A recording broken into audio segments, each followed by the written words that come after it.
Good day, everyone. Welcome to Real Conservative Headline News. I'm your host, Nathaniel. Rajkumar. Here are today's headlines.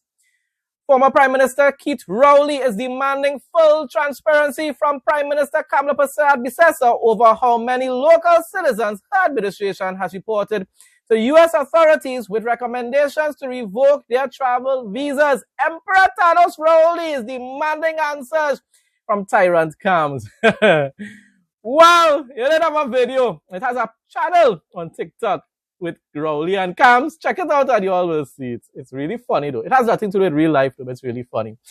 But these two tyrants. Kamala is still governing better than Rowley, but still, two tyrants. In Barbados, the Democratic Labour Party is urging caution over plans to relocate the Suarez Brothers Circus to the Garrison Savannah, raising concerns regarding public health and proper oversight. And opening statements have begun in the high-profile Las Vegas trial of Dwayne Keefe D. Davis, nearly 30 years after the 1996 drive-by shooting of hip-hop icon Tupac Shakur. But the thing about it is, who called the shot? Was really Diddy and them really involved in that, boy? Who really called that shot, boy? Details in the news up next.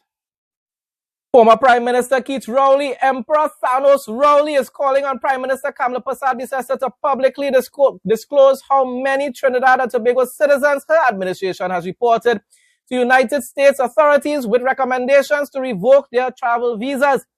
Now, as much as he is just being bold-faced as usual, it's a very serious issue, people. The government shouldn't be getting involved in these type of issues.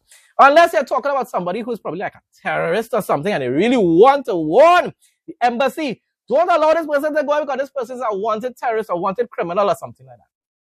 But because somebody's just under investigation and so forth and you getting involved, you're not supposed to be getting involved in these things. Once again, you're making bad for the UNC Kamala. That is what you're doing if this is true. If this is true. Rowley's demands center on concerns over state transparency and whether local officials are actively influencing foreign diplomatic decisions regarding national travel privileges. As I said before, you're not supposed to get involved in that as a government. The call for clarity follows ongoing debate regarding the government's foreign policy stance and its communication with international partners. So the thing about it is the PNM don't like the USA. They vex how the UNC government and Kamala Persad-Bissessar has a close relationship with the USA, which I fully support. So, they pretending as though they care about the citizens. They don't really about the citizens, They just don't like how Trinidad and Tobago is aligning so closely with America. But I am saying, I don't think it's a good idea for the government to be telling to be giving information to America about our citizens, unless, as I said before, they are really criminals, wanted criminals. Rowley argued that citizens have a right to know if their own government is providing reports to foreign embassies that could negatively impact their ability to hold or retain U.S. visas. Yes, especially if it's just investigations, it's just allegations. No sound evidence to prove that these individuals are involved in crime. You all know what I'm talking about, right? The development has reignited sharp political exchanges over diplomatic relations, intelligence sharing. Intelligence, my foot. That's rumors are spreading, a bunch of false rumors. And public accountabilities between the opposition and executive leadership. Neither the office of the Prime Minister nor the relevant National Security Ministry has issued an official response containing figures regarding such reports. Well, we all know that with Kams. That Kams missing for the longest while now. You're not between the media at all. No press conferences or anything. Cabinet press briefings. Nothing. Wow, boy. I'm so dreading PNM winning in 2030. I hope by some miracle they still lose. Political observers anticipate that the issue will escalate as opposition members continue to push for a formal statement on the criteria and authority under which any information sharing with foreign authorities occurs. Is it even constitutional? That's the question. Weather report for Trinidad and Tobago on Tuesday, August 18, 2026.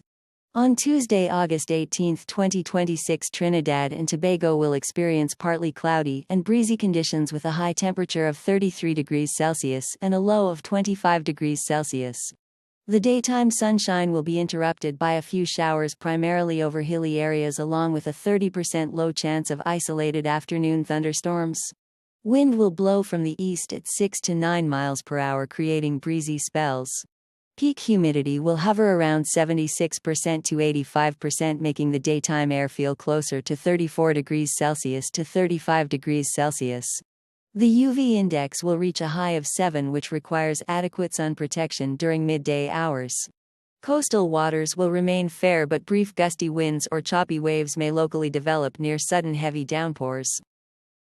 Regional news now. The DLP in Barbados is calling on the government to proceed carefully with any proposal to relocate the Suarez Brothers Circus to the Garrison Savannah, insisting that public health, worker welfare, and regulatory transparency must guide all decisions. In a statement issued by spokesperson on health Felicia Dujon, the party said the reported closure of the circus at Belle St. Michael and the consideration of the Garrison as an alternative site has raised several questions that the government must address. Mia Motley, put on with this. Let us know now. International news now. Opening statements began yesterday in the murder trial of Dwayne Keefe D. Davis. Nearly 30 years after hip-hop icon Tupac Shakur was killed in a 1996 Las Vegas drive-by shooting. That man real sang about his death, like he expected it. But anyhow, prosecutors alleged that Davis masterminded the attack and rode in the white Cadillac alongside the shooter, targeting Tupac and wounding Death Row Records founder Marion Suge Knight in retaliation for a fight earlier that evening. So it really was just about an altercation earlier on, but it wasn't planned and conspired long before, really and truly. So Diddy really didn't have anything to do with this. Maybe that's true. Who knows? While authorities do not allege that Davis personally pulled the trigger, they maintain that under Nevada law, his role as the on-site coordinator, he conspired to commit the crime, makes him fully accountable for murder. Central to the prosecution's case are Davis' own historical statements, including accounts he provided to law enforcement in 2008 and details published in his 2019 memoir. Now, that's the thing about it. He gave accounts to the police. So what, he was lying to the police back then because the defense came and say something just not right in this case here. So let's read what went on. Defense attorneys argue that his past claims were exaggerated stories. So he's exaggerated to the police. Who does that? Meant for financial gain and publicity rather than factual admissions. What kind of financial gains he got from giving that kind of information to the police? Whatever it is, he admitted that to the police. Why it took so many years to hold him, though? Anyhow, they probably needed evidence. Oh, Lord. The trial formally brings one of the music history's most persistent mysteries into a Clark County courtroom. Yeah, because I'm telling you, a lot of people really believe that Diddy had something to do with this. Now, Diddy deserves to remain in jail for his own crimes, but maybe, just maybe, he's innocent when it pertains to this case. Over the coming weeks, jurors will evaluate decades of evidence, witness testimony, and self-incriminating media appearances to determine if Davis bears criminal responsibility for the fatal ambush. I don't know.